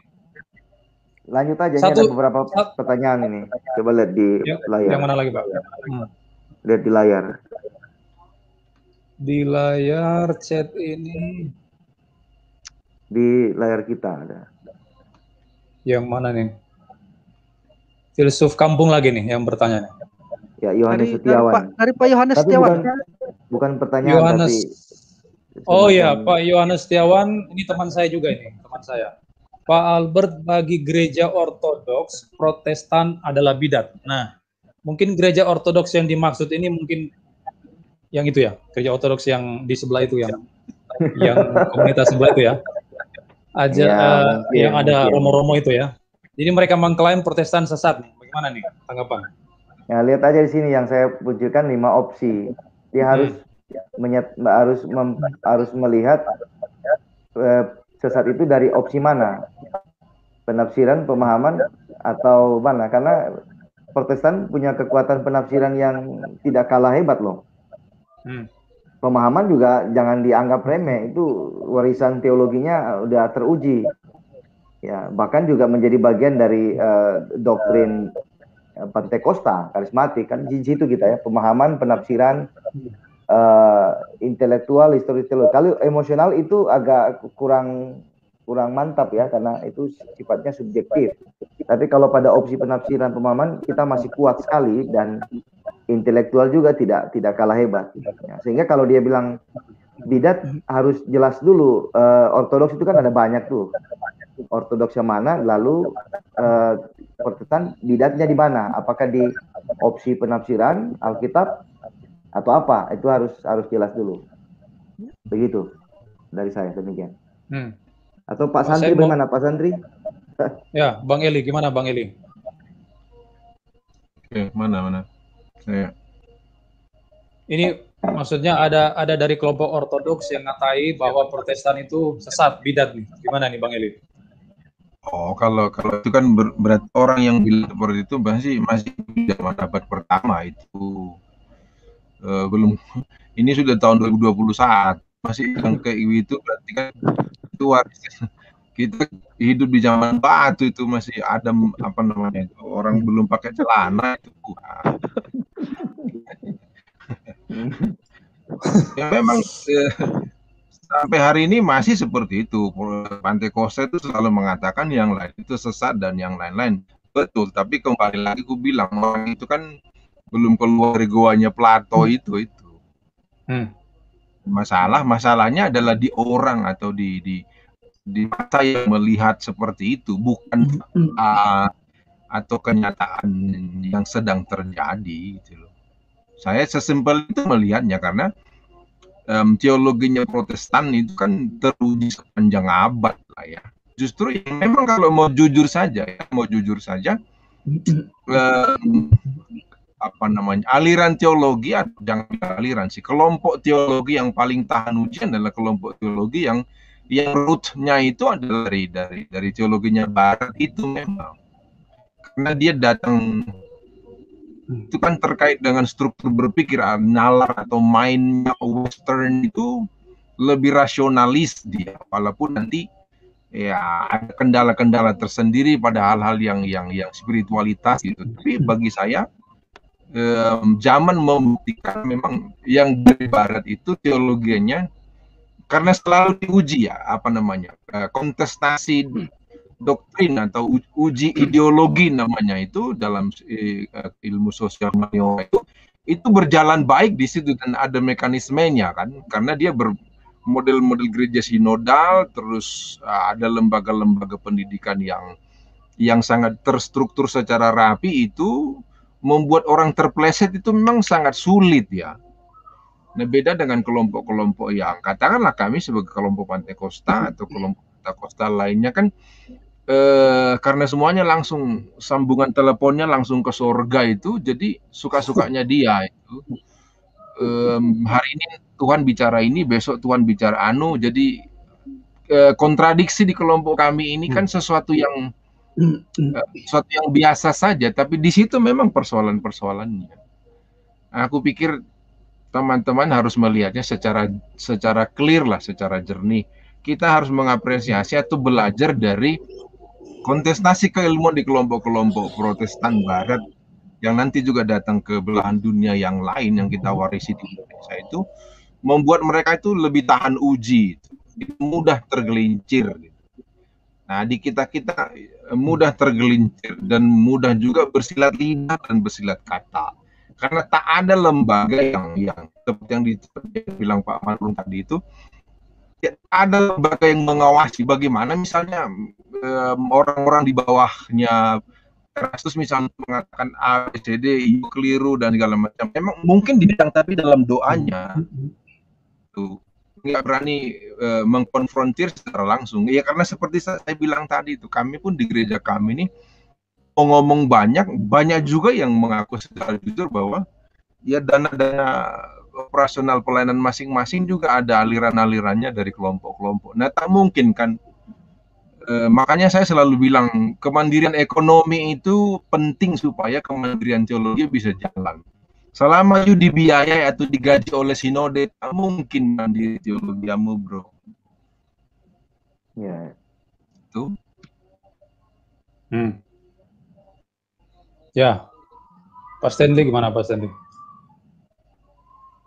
Sudah tadi toh yang. Ya sudah ya. Ini ada dari filsuf kampung lagi nih, tanya. Nah ini, jadi filsuf kampung menyatakan sejarah bidat itu tidak hanya di area Trinitas atau Kristologi tentang Kristus, akan tetapi juga di area soteriologi, keselamatan ini. Juga punya bidat yang di amandemen dalam Konsili Ekumenis 431. Nah, bagaimana tanggapan Bapak ini? Bidat dalam hal soteriologi yang mana nih contoh-contohnya nih? Nah, saya kira tadi kalau Pak Yohanes Setiawan tadi menyinggung tentang gereja ortodoks yang mencap Protestan bidat, justru saya melihat gereja ortodoks tertentu yang ada di Indonesia ini, ada beberapa aliran ortodoks di Indonesia ini. Ada yang gereja ortodoks tertentu yang menurut saya masuk dalam kategori ini, bermasalah dalam soteriologi, karena mereka memasukkan unsur perbuatan baik di dalamnya itu. Termasuk soteriologinya Pak Yesus Sabdono juga bermasalah, saya lihat. Nah, mungkin ada tanggapan. Ya, Pak Sen bisa jelaskan. Sinergis Pak Sen mungkin. Dalam dugaan saya itu. Yang mana itu? Soteriologinya Pak Yesus Sabdono ini bagaimana nih? Kelihatannya bermasalah juga nih Pak Yesus. Soteriologisnya kan core dari soteriologis itu corpus delicti. Ya. Jadi intinya nanti keselamatan itu bisa hilang dia. Karena di situ kenotisisme juga masuk dia. Ya. Kenotisismenya masuk juga, kemudian pekabilitas Kristus bahwa Kristus dapat berdosa juga, ajaran ajaran seperti itu. Kemudian bermuara mencapai puncak itu pada corpus delicti itu dia. Ya. Jadi menurut dia orang yang tidak memahami corpus delicti, dia tidak akan dapat memahami sepenuhnya doktrin keselamatan. Nah, jadi memang benar kata Bang Eli tadi, kunci surga itu ada di Erastus. Ada, saya punya, cuman saya ada catatan itu ya. Pernah saya di buku itu. Di buku Kristologi Miring. Iya, ada saya bahas di situ. Nah, itulah opsi emosional ya, opsi emosional. Ya, sekalianlah kawan-kawan yang tertarik tentang ajaran Rasudi, saya sudah bahas di buku Kristologi Miring itu. Ya. Udah. Juga tulisan kawan-kawan yang lain. Ya. Ya, ada bukunya ini Mas. Itu saja, Pak. Lihat Pak Eli, tunjukkan dulu Pak Eli. Nah, itu buku Kristologi Miring. Oh, mantap tuh. Bagus. Bagaimana cara mendapatkan buku itu, Pak Eli? Oh, itu ada apa namanya? Tokennya kita di bandarnya kita. Nah, lihat. Lihat bukunya. Ya. Jadi bisa pesan melalui beliau ya. Nomor HP-nya mungkin bisa diketik di sehingga pendengar bisa hubungi beliau. Om Tenli bisa, Pak. Ini keren ini buku ini, saya juga merekomendasikan ke teman-teman itu. Ya, nanti bisa dihubungi Pak Stanley aja kalau mau miliki buku itu. Ya. Iya ya. Ada lagi pertanyaan di dalam chat ini? Atau sudah tidak ada? Kelihatannya udah tidak ada nih. Teks berjalan ya. Tunggu di chat. Dari Yus Tanujaya nih Pak Stanley. Yang ini ya. Ya itu. Dari Yus Tanujaya, dia mengatakan kalau kita cermati isi buku Pak Erastus Sabdono itu penuh inkonsistensi, kontradiksi, berlawanan, menyangkali tulisan pemikirannya sendiri, sebuah arogansi opini sendiri. Sudah dijawab Pak oleh Sam. Pak Santri. Lihat Pak Santri sudah jawab. Oh ini ya. Nah, Jadi Bang Pak Eli Santri ini cepat sekali dia. cepat nih udah pas, gerakannya. sudah pas jawaban itu. Dia tidak mempunyai kompetensi akademik. Udah pas. Karena ternyata tulisannya itu bisa menentang dirinya sendiri. Makanya saya waktu menanggapi tentang perkawinan surga itu, saya bilang kabar buruknya adalah bahwa ada banyak kontradiksi dalam tulisan-tulisan Pak Erastus. Seperti kata pengantar tadi, dia bilang kan keselamatan itu tidak bisa hilang, itu anugerah. Tapi di kesempatan lain keselamatan adalah kerja keras kita, usaha kita, gitu loh. Seperti kontradiktif. Dan kalau kita merekonsiliasi keduanya itu bukan tidak dapat direkonsiliasi tulisan dia, itu memang kontradiktif, gitu penjelasannya. Bukan paradoksi. Kalau paradoksi kan berarti ada penjelasan untuk hal-hal seperti bertentangan itu memang kontradiktif gitu, ya.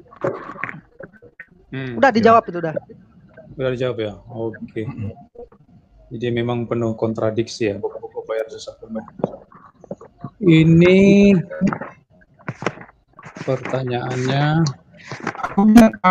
dari ya silakan Pak. Saya ingat sekali waktu acara dengan Pak siapa waktu Pak Albert. Oh iya dengan Pak Sagala waktu itu kan bicara waktu itu dengan, terus ada masuk yang dari ST Kumene kan itu Pak siapa yang membahas soal teologi Grudem itu. Saya lupa siapa namanya. Saya waktu itu di grup kita. Itu Dr. Wempi Linturan, Pak. Dr. Wempi Linturan. Dr. Wempi itu. Nah, Dr. Wempi, saya ingin menjelaskan untuk menjawab ke Pak Om Yus Tanujaya tadi itu gitu loh soal daftar pustaka. Nah, waktu itu Om Wempi menunjukkan bahwa Pak Erastus itu kan sangat paham betul soal tulisannya Grudem itu, karena memang daftar pustakanya sangat berkabrek memang yang mensitasi nama-nama kan di situ, termasuk buku yang selalu ditunjukin oleh Pak kan. Dan ternyata kan teman-teman juga perlu ngecek ketika dibilang bahwa oh ini buku ini hebat sekali karena daftar pustakanya menggunakan sama misalnya kan Berkhoff juga dicitasi di buku itu, apalagi didaftarkan di daftar pustaka. Tetapi Om Albert bilang ngecek kan hanya didaftarkan, tetapi memang tidak dibaca. Aturan tertulis di dalam menulis itu kan buku yang didaftarkan sebagai daftar pustaka adalah memang buku yang memang betul-betul ada dikutip sebagai sumber bacaan.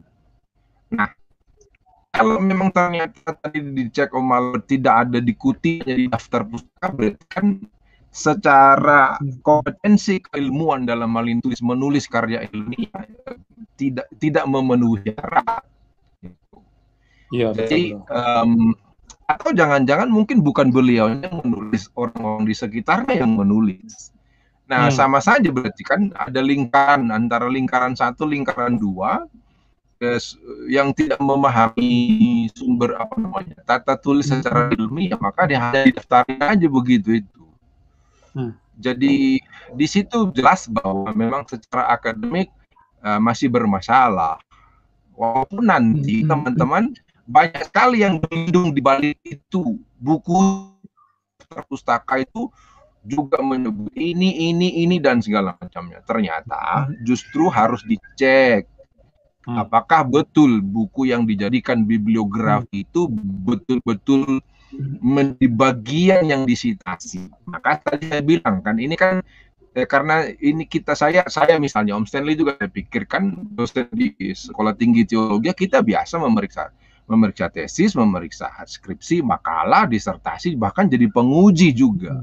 Kan memang biasanya kita sesudah dari pendahuluan masalahnya apa, lalu nanti kita lari ke kesimpulan baru, nanti lihat daftar pustakanya. Kan lalu kita cek di footnote-nya itu, apakah tulisan itu memang memuat, memang betul-betul mengutip gitu, atau hanya ditempelin. Kan sekarang mahasiswa itu juga banyak yang brengsek dalam berilmu, harus jujur saja mengatakan seperti itu. Jangan sampai ketika disebut nama tokoh tertentu di dalam daftar pustaka, mata kita menjadi silau. Teman-teman yang tak paham berilmu, teman-teman yang tidak punya kompetensi akademik, lalu mengatakan buku itu bagus, itu tidak mungkin keliru karena sudah mengutip ini dan itu segala macamnya. Tapi ternyata sesudah dicek kan tidak, itu justru mencatut nama saja. Tambah lagi kebrengsekan dalam berilmu seperti itu kan. Nah, itu harus dibasmi itu. Jadi saya selalu bilang no mercy for stupidity, itu kamus mati di kampus yang saya itu saya pegang itu mata kuliah, nggak bisa no mercy, karena nanti itu membawa nama besar kampus masing-masing. Dan teman-teman jangan berlindung nanti di balik daftar pustaka, dicek itu di dalamnya apakah justru makin aneh, makin kelihatan kebrengsekan dalam berilmu itu. Misalnya loh ya, ternyata dia mengutip Grudem, misalnya loh mengutip Grudem, tapi kan tak paham otaknya Grudem, maka itu yang dibilang Om Wimpi itu waktu itu kan, karena ternyata beliau ingin mengatakan begitu pahamnya Pak ES itu soal pemahamannya Grudem itu. Nah ternyata kan ya tidak juga. Kalau betul paham, kenapa bisa menyimpang gitu kan? Kenapa bisa aneh-aneh gitu? Berarti memang sama sekali tidak paham. Itu. Saya ingat sekali waktu itu pembicaraan dengan Pak Wimpi itu kan, ternyata memang beliau sama-sama dari, tidak masalah sebetulnya. Kita kan screen teologi seperti ini adalah kita bicara debat-debat keilmuan ya. Bukan debat-debat otoritas, bukan debat-debat struktural jabatan, bukan debat-debat finansial kita di sini. Ya. Oke. Makasih Pak Bang Eli. Ya mungkin saya tambahkan lagi sedikit. Ini saya punya beberapa buku Pak Heroes Sabdono ya. Mungkin ada 4 atau 5 buku. Ini saya ambil sampel ya. Contoh 2, buku Tritunggal dengan buku ini Corpus Delicti. Kalau di buku Tritunggalnya Pak Heroes Sabdono, dia memberikan seabrek ya daftar pustaka, banyak sekali nih. Millard J. Erickson, Louis Berkhoff, Stephen Tong, Ezra Soru. Ezra Soru punya tulisan di mana? Ezra Soru. Tapi dia tidak memberikan footnote, Pak. Di sepanjang tulisan memberikan footnote. Tapi untuk ini, Pak, buku Corpus Delicti lebih parah lagi, Pak. Karena tidak ada daftar pustaka di sini. Tidak ada. di bagian belakang tidak ada daftar pustaka nih, langsung diakhiri dengan tulisan ini. Jadi corpus delicti ini tidak punya daftar pustaka, tidak punya footnote juga. Nah ini nih, gitu. Nah itu masuk di opsi itu ya, opsi ya, emosional ya mungkin. Opsi intelektual. Lebih ke kalau bilang intelektual juga tidak, dia lebih kepada opsi emosional, jadi subjektif, jadi bisa bermain itu. di subjektif. Ya. Subjektif. Sebenarnya dia mau tunjukkan pendapat dia sebenarnya, bukan analisis akademik, tapi ke opsi emosional, ke subjektivisme ya. Dia memang mengutip Perkail kalau nggak salah ya, Profesor Perquil ahli etika itu. Tapi kan cara dia menjelaskan corpus delicti, cara Erastus dengan Profesor Perkail itu beda gitu loh. Beda. Ya, beda. Maksudnya juga beda gitu. Iya. Oke, kita lanjut Pak ya. Ini ada pertanyaan dari untuk Pak Stanley dari teman saya ini, filsuf kampung. Jadi dia bertanya, Pak Stanley, mengapa Bapak katakan Leonardo Boff menyimpulkan istilah Trinitas berasal dari culture bidat? Mohon elaborasi, Sitgeist, bukankah pada saat itu kekristenan berhadapan tauhid Yahudi? Nah, Pak Stanley nih, gimana Pak Stanley? Nah, kita lihat dulu penjelasan dari Boff ya. Seperti cendekiawan Kristen itu Justinus, Clemens dari Alexandria, Athenagoras, Origenes dan yang lainnya, itu gereja pada zaman mereka itu diperhadapkan dengan 3 konteks yang dihadapi oleh mereka, yaitu agama Yahudi tradisional, ada juga budaya politeistis dan filosofis Yunani, bahkan juga terhitung gnostisisme. Nah, sehingga dalam konteks itu Adolf von Harnack mengatakan bahwa menurut dia ya, pengamatan dia, bahwa para gnostis itu dianggap sebagai teolog Kristen yang pertama yang juga berpikir tentang Trinitas. Nah, bagaimana sampai Harnack bisa berpikir demikian? Kita bisa baca lebih lanjut buku yang dia tulis.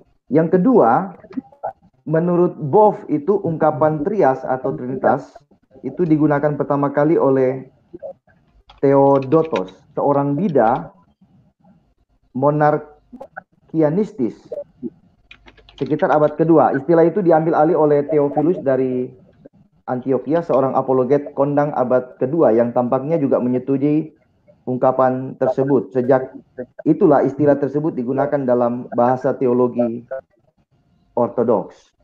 Jadi sebenarnya mengapa istilah-istilah dalam doktrin Tritunggal itu banyak sekali muncul, karena para cendekiawan Kristen di abad kedua di zaman mereka itu berhadapan dengan Yahudi, kemudian ada budaya politeistis, gnostik, juga filosofis Yunani. Sehingga mau tidak mau menurut Boff para teolog ini dipaksa menjadi apologet karena mereka berhadapan dengan tuntutan, bisa juga serangan dari luar gereja, sehingga istilah-istilah ya, baik juga itu prosopon, homoousios, itu semua muncul dari perdebatan mereka dengan para bidat. Nah, saya tidak tahu sumber yang mana digunakan oleh Boff mengenai ungkapan trias itu digunakan pertama kali oleh Theodotos sebagai bida monarkianistis yang muncul pada abad kedua. Kemudian istilah itu diambil oleh Theophilus dari Antioquia, seorang apologet juga. Nah, tampaknya istilah itu menurut Theophilus masuk akal juga disebut sebagai trias. Jadi trias itu kesatuan ya, dari tiga oknum dipandang sebagai satu kesatuan. Hanya penjelasan dari Theodotos itu lebih ke monarki, sama dengan yang belakangan itu diadopsi juga oleh Arius. Jadi istilah Trinitas itu bisa menjadi netral, tapi ketika menjelaskan itu yang berbeda. Nah, tadi Pak Sam sudah menjelaskan pandangan Weingrudem, ya, ada eternal submission ya. Nah, bisa dipahami sebagai subordinasi ontologi ataupun subordinasi ekonomi. Tinggal kita mau pilih yang mana ini. Kalau Arius kan dia mengacu kepada subordinasi ontologi ya, di dalam kekelembagaan ada indikasi Grudem juga berpandangan demikian, lalu kemudian diubah. Saya juga tidak tahu apakah subordinasi yang dimaksudkan oleh Erastus Sabdono di mana dia posisinya, di ontologi atau di ekonomi, atau yang saya sebut dengan subordinasi inkarnasi. Jadi istilah itu bisa menjadi netral di dalam semua konteks, tapi ketika menjelaskan itu yang akan menjadi apakah itu bidat atau bukan, gitu ya. Itu penjelasan dari Leonard Boff. Karena ungkapan itu juga muncul ketika gereja berhadapan dengan Yahudi tradisional dan juga gnostisisme, filosofis Yunani dan juga budaya politeistis. Ya, jadi perdebatan mereka di seputar ajaran-ajaran yang ada di luar gereja, sehingga mau tidak mau mereka harus berhadapan dengan para bidat itu untuk menjelaskan banyak hal terkait dengan bagaimana mereka menolak subordinasi ontologi dan lain sebagainya. Itu dari saya, Pak Albert. Oke, terima kasih Pak. Jadi sudah terjawab ya Pak Filsuf Kampung. Komentar dari Rudi lagi ini ya. Pak Rudi, oke. Kenapa tidak sejalan dengan Extrasoro dan Cementong? Hanya didaftarkan saja. Didaftarkan doang. Lalu ada jawabannya Bang Eli tuh. Bang Eli jawab tuh. Oke, saya jawab ya. Oke, Bang Eli jawab. Nah ini. Jadi Bang Eli menjawab bahwa nama-nama besar dalam dunia teologi itu ternyata hanya dijadikan tameng untuk melegitimasi keinginan para penulis. Misalnya Pak Erastus Sabdono. Nah ini jawaban dari santri Kristen kita. Ngeri-ngeri sedap ini jawaban santri Kristen nih. Cuma tameng aja nih. Iya. Main ukulele nih. Iya. Ini kelihatannya sudah tidak ada pertanyaan di chat ini, saya lihat. Ya, nanti kita lanjut di topik yang lainnya yang kita sudah apa tadi ya, mana saya ini. Teman-teman perlu memberikan apa ya, seperti tips atau apalah untuk membantu teolog-teolog muda kelompok kita untuk tidak seperti keledai demo yang terjerembab di lubang yang sama. Ayo, bagaimana caranya menghindari hal-hal seperti ini? Kasus ini kita dengan objek kajian ya. Objek kajian itu kan juga bukan hanya sebagai objek yang dikaji, tapi juga objek yang memberikan pembelajaran. Teman-teman berikanlah supaya teman-teman yang lain juga punya pemahaman yang bagus. Saya. Iya. Oke. Memang itu yang akan saya mau tanyakan di bagian akhir ini, Pak. Jadi saya minta pendapat dari Bapak-bapak sekalian, bagaimana langkah-langkah praktis yang bisa kita lakukan sebagai seorang pengajar, misalnya dosen atau teolog Kristen, untuk menghalau ini para penyesat atau bidat yang semakin masif bergentayangan ini. Kira-kira langkah-langkah apa yang perlu kita lakukan untuk menangkal itu? Ya minimal meminimalisir lah supaya jemaat tidak terpengaruh oleh mereka. Silakan, Pak. Bung Eli, silakan. Ya, Pak Eli, silakan. Oke, begini. Menurut saya sih sebetulnya ada persoalan di dalam hal kemampuan intelektual di kelompok-kelompok kita. Ya. Yang mudah. Jadi saya merasa ada satu tips yang perlu kecakapan atau kompetensi dasar yang harus yang teman-teman atau siapapun atau kita yang mulai mengasah diri untuk terjun di dunia teologi ini. Apa itu? Harus tahu itu namanya, kalau di dalam ilmu sosial humaniora yang saya kan di situ bidangnya ya, ada namanya key term, jadi terminologi kunci atau lebih tepatnya konsep-konsep kunci di dalam satu ilmu yang nanti itu tidak bisa disamakan ya. Jadi konsep kunci di dalam teologi itu berbeda dengan konsep kunci di dalam antropologi, di dalam politik, di dalam yang lain-lain. Nah, yang membuat itu menjadi kacau adalah satu misalnya. Nah, dalam menulis, dalam berkhotbah, dalam berakademik itu kan kita sudah dituntut untuk memberikan satu novelty itu.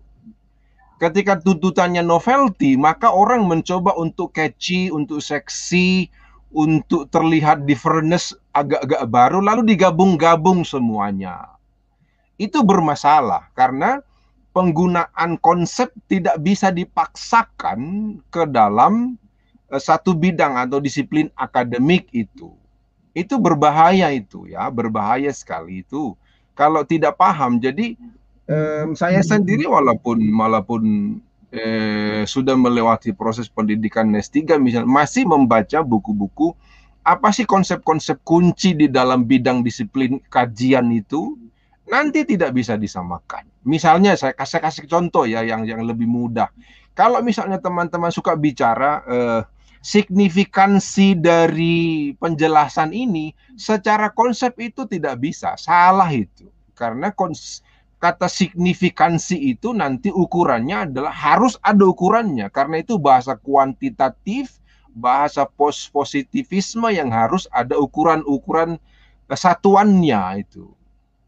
Tapi kan di dalam berkhotbah, di dalam menulis makalah, suka sekali dikatakan itu signifikansinya bagaimana ini. Itu kan tidak bisa, karena ketika bicara signifikansi dalam hal ini, itu terminologi kunci yang sudah ada batas-batas atau ukuran-ukuran timbangan angka itu.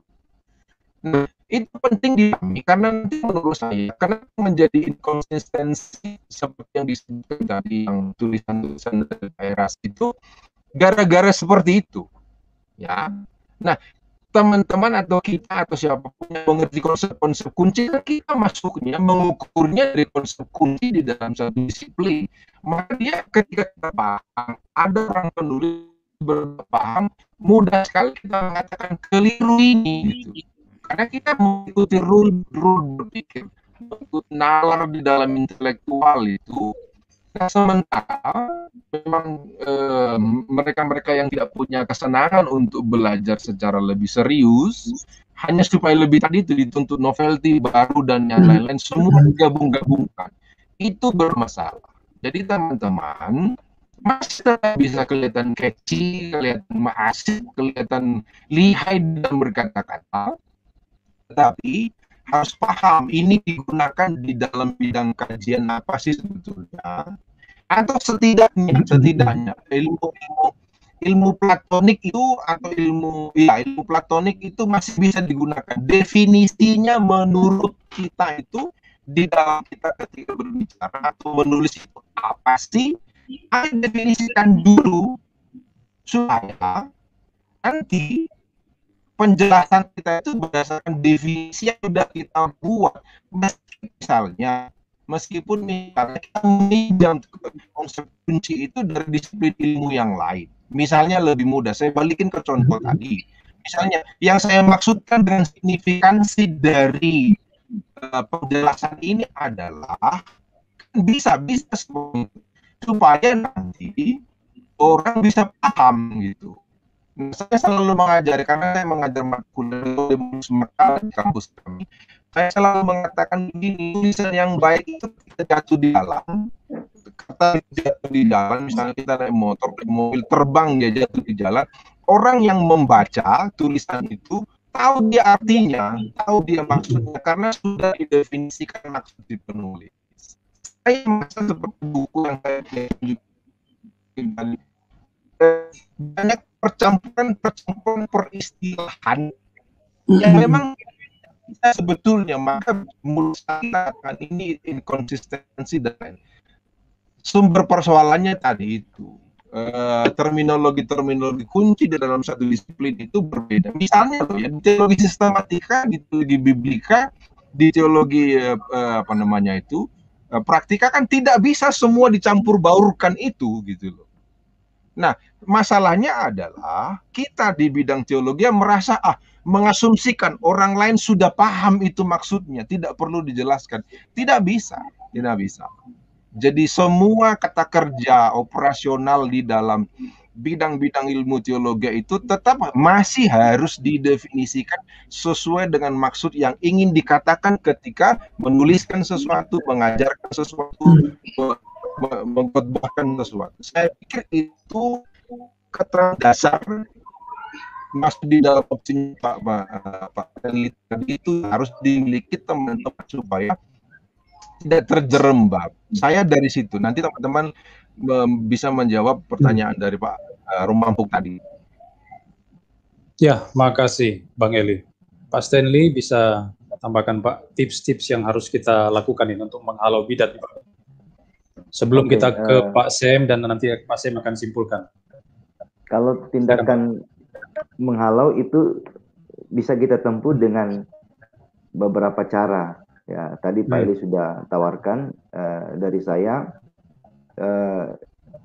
Kita lebih memberikan, lebih masif memberikan konteks penafsiran dan pemahaman yang benar terhadap teks-teks kitab suci, karena dua opsi ini akan menjadi penanda utama sebenarnya dari kita memahami ajaran sesat dan kita sendiri yang menyebarkan ajaran yang benar. Penafsiran itu kan berbicara bagaimana kita membaca teks.